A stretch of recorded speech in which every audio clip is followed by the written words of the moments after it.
Following Sariputta.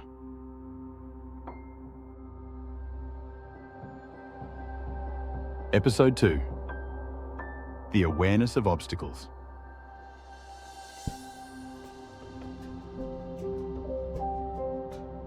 What if I told you that the very first thing Sariputta tried after his ordination as a monk wasn't deep philosophy, but simply ditching pleasure? Not all pleasure, just the sticky kind. The kind that hijacks the senses and drags the mind into craving. Sounds almost too easy, right? Remove the obstacles that keep us from moving forward, and voila, awakening. But here's where it gets interesting. Sariputta treated this idea almost as an experiment. Not a warm-up, not a rehearsal. And he had every reason to believe this could be the real deal.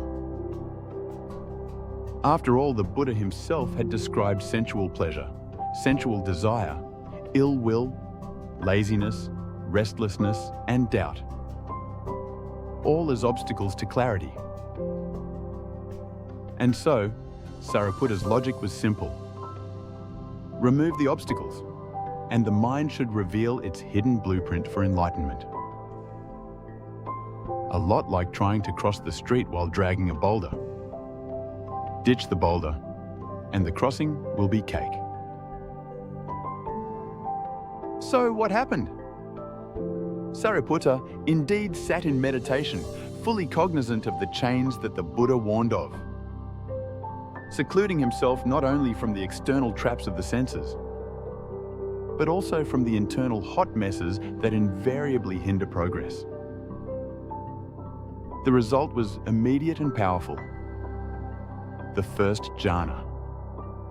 Rapture, joy, and focus arrived like guests who had been waiting outside the whole time. It was luminous. It was stable. And it felt like the experiment had succeeded. But here's the twist. The jhana didn't last. Sariputta, sharp-eyed as ever, noticed that even this radiant state demonstrated disturbing signs. It came, it went, and it was clearly impermanent. In scientific terms, Sariputta's hypothesis just didn't hold up. Removing the obstacles did produce extraordinary clarity, but not total liberation. He recognized that there was still work to be done. The attempt showed that an awareness of the obstacles was a necessary, but not sufficient, first step. Now, you could call this a failure. But Sariputta didn't. He treated it as a data point. He had discovered that an attention to the obstacles alone, however blissful, was still part of the conditioned world. To reach unconditioned liberation, more would be required. His first attempt was both a success and a revelation. Success, because it produced a profound meditative state. And revelation, because it proved that awakening isn't just about recognizing obstacles. It's about seeing through everything, even the polished clarity that comes after the obstacles are gone. That's why this first attempt matters. It shows us that spiritual progress isn't built on magical shortcuts, but on careful, persistent introspection. Sariputta didn't just meditate.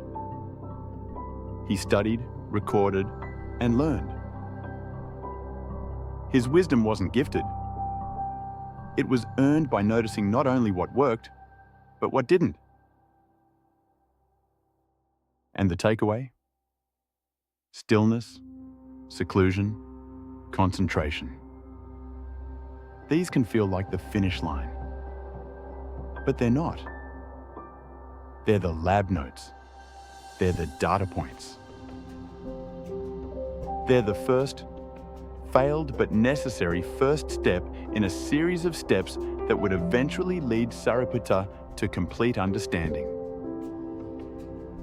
The first attempt showed him something no theory could: that even clarity can be an obstacle when mistaken for the end.